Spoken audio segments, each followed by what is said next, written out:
ahoana marina ity resaka jirama ity e. Feno resaka jirama ankehitriny izay rehetra le. Ity orinasa ity izay efa voaresaka matetika teo anivon'ny fiarahamoniny mpanjifa hatramin'ny taona 2024 iny. Teo ny resaka fakturany dangana sy ny tsy fatomombanana maro lafy. Fa tato anatin'ny herinandro mahery izao dia miamafy ny resaka mahakasika ty orinasa ity. Hatrany anatin'ny tambajotra serasera no ahitana faneho-kevitra momba ity orinasam-panjakana jirama ity. Tsara ampahafantarina ny rehetra aloha fa io filoham-pirenena io dia tahaka ny hoe mpizahatany raha ny fihetsika asehony. Isan'ny tena mahafinaritra azy io hatramin'ny andraisan'ny fahefanany hoe tsy nisy nanao na tsy nisy nitsidika tao anatin'ny 80 taona na 70 taona. Izany hoe maneho amin'ny vahoaka malagasy fa izy irery no filoham-pirenena miasa indrindra, fa ny rehetra teo aloha dia nitsefotra avokoa. Mahalasa saina ihany raha mpitondra firenena no manao fomba fijery tahaka izany. Fitondrana miseho enjana rehefa misy ny fitohizan-draha raha-mpanjakana katokanana tahaka ilay rokadiny. Izy no miseho fa nanao azy kanefa tsy tompona andraikitra rehefa misy ny tsy fahombiazana, fa ireo mpitondra ny fandimby teo aloha no tsy nahavita dia mipetraka ny fanontaniana hoe matiarika ve sa voan'ny be manadino ka tsy mahafantatra fa izy ane no tantana nandritry ny 5 taona be izao tamin'ny teteza mity. Inona fotsiny zany no nataony teo raha toa ka tsy isan'ireo mpitondra ny fandimby teo aloha talohan'izao fitondrany izao ny tenany. Resaka jirama hoy isika tsy fantatra intsony moa na noho ny fahanteran'ireo fitaovana tokoa no olana na nisy nampirehatra araky ny nolazaina. Averiketo ity zava-nisy tamin'ny 15 volana Desambra 7 ity. Vaovao izay navoaky ny gazety Express de Madagascar tamin'izany fotoana izany. Mazava amintsika rehetra angamba ny soratreto fa nisy ny fanamboarana na ilay antsoina hoe réhabilitation ho an'ny toeram-pamokarana herinaratra io nataony fitondrana Ravalomanana tamin'izany fotoana izany. Asa izay atomboka tamin'ny taona 2024 raha ny voalaza eto amin'ny olatsoratra io. Ny taona 2024 no ametrahana ny milina fanampiny ampitomboana ny herinaratra eto amintsika io raha ny voalaza hatrany. Efa nisy noho izany ny ampahany vita tamin'io asa io. Izany hoe ny asa fanarenana ity toeram-pamokarana herinaratra ity. Isan'izany ny fametrahana milina mamokatra herinaratra 330 megawatt. Iarandrehetra malala tsara angamba tamin'izany fa tsy toy izao mihitsy ny fahatapahan-jiro na ny delestage tamin'izany fotoana kanefa dia efa nitsinjolavitra sahady ny mpitondra. Izay ilay antsoina hoe vision. Mazava arak'izany fa ny fanonganam-panjakana izay lotarin'ny Rajoelina tamin'ny taona 2024 no napotika ty orinasa ity satria ny Banky Mondialy no mpamatsy vola amin'ny fanatanterana io asa io. Ny teboka faharoa dia ity no lazain'ny Rajoelina tamin'ny fampelezan-kevitra mahakasika ny herinaratra eto Madagasikara io. Kasika ny herinaratra no lazaiko amin'ny vahoaka malagasy dia tsotra. 400 mégawatt ny famokarana herinaratra napetraky ny mpitondra rehetrarehetra ny fandimby teto Madagasikara. Velirano nataoko amin'ny vahoaka malagasy fa ao anatin'ny 5 taona ny zavatra vita atao anatin'izay 20 taona zay dia ho ataoko ao anatin'ny 5 taona ka apiko 400 mégawatt ny famokarana herinaratra manerana amin'ny Madagasikara. Mazava amintsika rehetra angamba ny nambaranteo. Ny tiana olazaina dia hodiny fanina ny vahoaka malagasy amin'izao fotoana izao. Manoloana io fahavoazana io satria efa tany amin'ny fampelezan-kevitra izy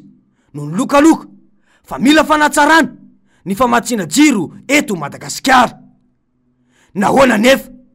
ny andrian'io izy vao hoe misy milina faefatra any anampiana ny efa mihodina ao. Dia hoy ny mpaneho hevitra hoe nefa tamin'ny 2018 ny lazaina ve efa pareva za tsy de nakay zara lizy colligène ny azaka zany zay ho ange le zany ange lizy ange effet mécanique colligène azaka zanao tsy nisy financement avaiza va vola tato namboamboarinao eo tsy vita le hoe toadrano hoe tsy tokony atao ny heroa tokony atao tsy vita le olona tokony hoe manangana atelier na soudure zany le tena pratika be am'le resaka jirama. le olona manao icom zany mantsy zao ny fitadiavam-bola be maneran-tany ny travay any an-trano a amin'ny internet a sy ny sisa tsy misy afaka manao zany hoe reto zany a tsy mamorona tsy manome sehatra ahafahana mamelona mahafahan'ny olona mamely tena araka ny tokony ho izy satria le jiro mihitsy ny tsy misy ny olona manao icom nge any eny nge am'izao tena ny asa rehetra ny ingénierie rehetra saika any eny daholo ny azaka zany ny eto a ny université eo akatsao mahavita mamoaka ingénieur informaticien tena au niveau a zay olona rehetra manao fahameloma tena ka tsy maintsy mila jiro e de tsy afaka ka inona moa zany ny zavatra hoe tosika ataonyity fanjakany ity marina mihitsy izay voalazany izay tsy efa teo amin'ny fitondrana moa ve irajoelona no nitranga ilay resaka faktura avy roa na telo eny tamin'ny taona 2024 iny tsy efa teo amin'ny fitondrana ve izy no ny seho ny fimenomenomana ny hoe faktura midangana kanefa ny jiro tapaka lava mila mahay mamakafaka ny tena zava-misy ny vahoaka ankehitriny satria efa manakaiky indray ny taona 2024 mba tsy ho voafitaky ny lainga tsara lahatra intsony malona izao zava-misy izao ny zava-misy aloha dia tsy mbola nisy tao anatin'ny 80 taona ary tsy mbola nisy otity mihitsy ny fahatapahan-jiro teto mivoaka ny trano tapaka ny jiro miditry ny trano tapaka ny jiro fa ahoana mariny dia hoy ireo mpiasa tena hoe somary sahirana mihitsy satria efa zatra mandray isan'andro tsy misy hoe isam-bolana ho raisina fa isan'andro dia iny ny dépense anao ray andro dia tapaka ny jiro dia tsy misy olona mihitsiny dia somary tsy maintsy hoe izay mba tahiriry kely eo no avoaka hohanina hatreto aloha mbola nisy satria le voavy fety fa tsy haiko ny manana amin'ny manaraka eo zany zao ny tsy fantatra ohatranazy ao 17 taona ny teto a tsy mbola nisy an'izany mihitsy raha tsy vao zao efa iny le olona vonina hoe tonga no voly dia jiro tsy mandeha dia lasa izy efa fa tsy anaty programa antsony indray le izy satria le izy tsy zavatra hovidiana hoe mahamaika jiro tapaka ne adiny efatra ohatr'izany tonga dia lasa tsisy client tsony zay tonga dia idina tanteraka ny tsena mba tsisy in'le hoe tonga ny client dia averina fotsiny hoe tsy tapaka ny jiro foana dia mahatratra indraindray adiny 3 adiny 4 vao miverina le jiro mafy le izy ka tena mafy le izy fa mila tokony hojerena akaiky farak'izay akaiky mihitsy le izy fa tena animba ny fiainam-bahoaka ity ny farany tena fa tiantoka ataontsika hoe raha ohatra ka tokony mahazo ohatra hoe 200 000 dia 0 ariary ny azo zany ohatra 200 000 francs teneniko na hoe 4 ariary dia 0 ariary ny azo roa andro ny tena mafy indrindra teto roa andro tsisy jiro izay no fahavoazam-bahoaka ny aza dino dia ny taona 2024 ka hatramin'ny taona 2024 dia isan'ny tompon'antoka tamin'ny mpitondra teto i Rajoelina izy no nanolotra ny ministry ny vola tamin'izany ho kandida ny taona 2024 izy no niezaka nampifidy ny vahoaka malagasy azy raha toa ka Andriamatoa Jean-Louis Robinson no natolotry ny Filomary Karavalomanana ary Andriamatoa Edgar Razafintravà no natolotry ny antoko ny Rajoelina tamin'izany fa saingy na izy aza tsy nanoana azy midika izany fa na tsara ny nataony dia misy andraikiny izany na ratso ny vitany dia izay zany no vitan'ny olona natolony ho an'ny vahoaka raha atao ny kasy tsotsotra dia 3 mandat izany no vitan'ny Rajoelina ary mbola hikatsaka 4e mandat izany hoe 20 taona eo amin'ny fahefana no tadiavina ka tsy ampahefatry ny repoblika ve zany no nataony ka nometsiny ny hafa eto foana tsy nisy andekaleka anga tamin'ny taona 2024 ka iza no omena tsiny tsy nanao ny entretien an'io ka izao vao hoe reny be ny milina maninona tsy namboariny izany nandritry ny 13 taona na teo azy tamin'ny fitondrana aza mitady izay aniliany fa va ao ilay olany jiro sy rano izay no antom-posianareo eo dia namany olam-bahoaka io izao no misy eo dia hatreo fa aza ilika amin'ny hafa dia hoe tsy nisy nitsidika tao anatin'ny 40 taona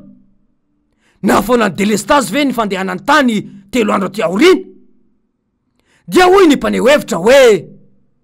de manipulation de masse ny fandraisako an'izy satria zao ahoana moa ny eritreretiko hoe le zavatra mainy 2 janvier de 3 janvier fa manao fanambarana hoe efa tonga automasina ny soniny fa nentina tamin'inona zany le izy raha mba nyteneny hoe fa tonga io vato mbola mametra-panotanina koa ary zany satria raha may ny zavatra iny tsy raha ny zavatra kritinikely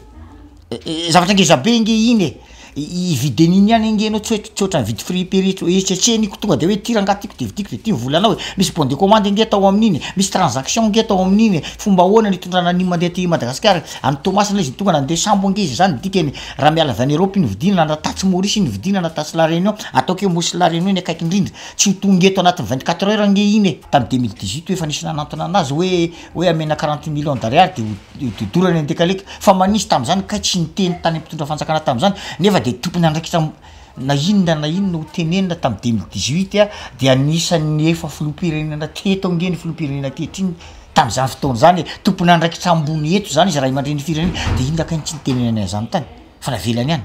de zao vo niteny zany ray rehefa hoe may le izy manipulation de masse fandraisako an'io fa tsotra kely io de mba ahafahana manao oera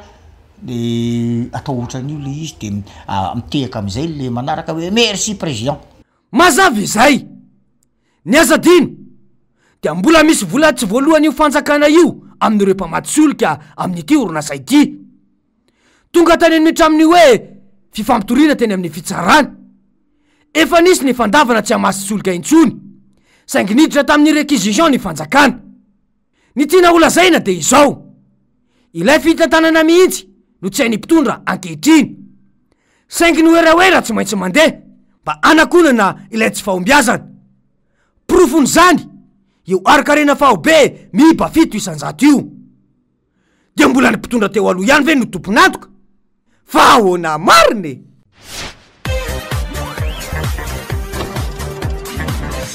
ahoana mariny